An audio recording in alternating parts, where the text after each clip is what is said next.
नमस्कार, आप देख रहे हैं टीएनपी न्यूज और मैं हूं आपके साथ सृष्टि मैथानी।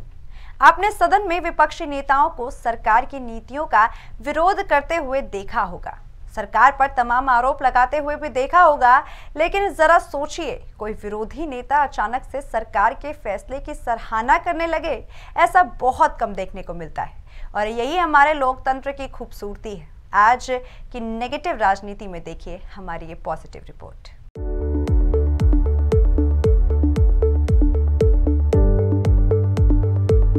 सत्ता का सुख पाना किसी राजनीतिक पार्टी को अच्छा नहीं लगता। हर कोई नेता यही लालसा रखता है कि उसका दल पावर में हो, लेकिन जब सरकार कोई अच्छा फैसला लेती है तो विरोधी दल के नेता उसकी पीठ थपथपाने से परहेज नहीं करते।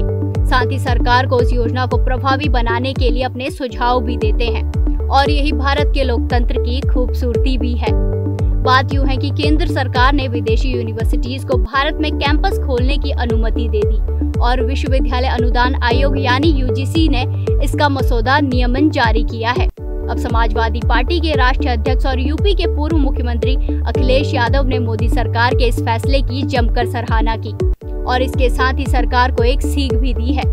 अखिलेश यादव ने ट्वीट करते हुए लिखा कि देश में विदेशी विश्वविद्यालय के कैंपस खोलने का विचार तभी स्वागत योग्य है जब उससे पहले सालों से जो भारतीय शैक्षिक संस्थान विश्व स्तर पर प्रसिद्ध हैं, उनकी दशा सुधारी जाए और फीस कम की जाए।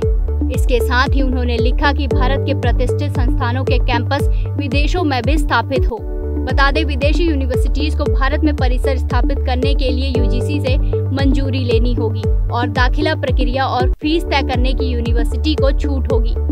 ऐसा इसीलिए क्योंकि विदेशी विश्वविद्यालय भारत सरकार से वित्त पोषित संस्थान नहीं है।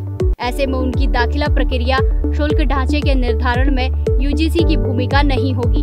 बता दें, प्रारंभ में इन विदेशी विश्वविद्यालय को इन्हें 10 साल के लिए मंजूरी दी जाएगी। यूजीसी के चेयरमैन एम जगदीश कुमार ने बताया कि विदेशी विश्वविद्यालय केवल प्रत्यक्ष यानी ऑफलाइन क्लासेस का प्रोग्राम ही चला सकेंगे, ऑनलाइन माध्यम से वो शिक्षा नहीं दे सकेंगे। इसके साथ ही यूजीसी ने साफ तौर पर कहा है कि विदेशी संस्थान कोई ऐसा कार्यक्रम पेश नहीं करेंगे जो भारत के राष्ट्रीय हितों के प्रतिकूल हो या उच्च शिक्षा के मानकों के अनुरूप नहीं हो।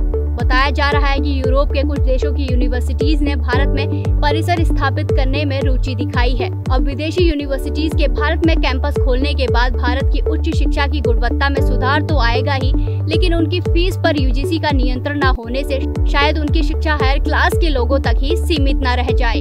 शायद सपा नेता इसी बात का इशारा कर देश के उच्च संस्थानों में सुधार करने की मांग कर रहे हैं। Bureau report, TNP news.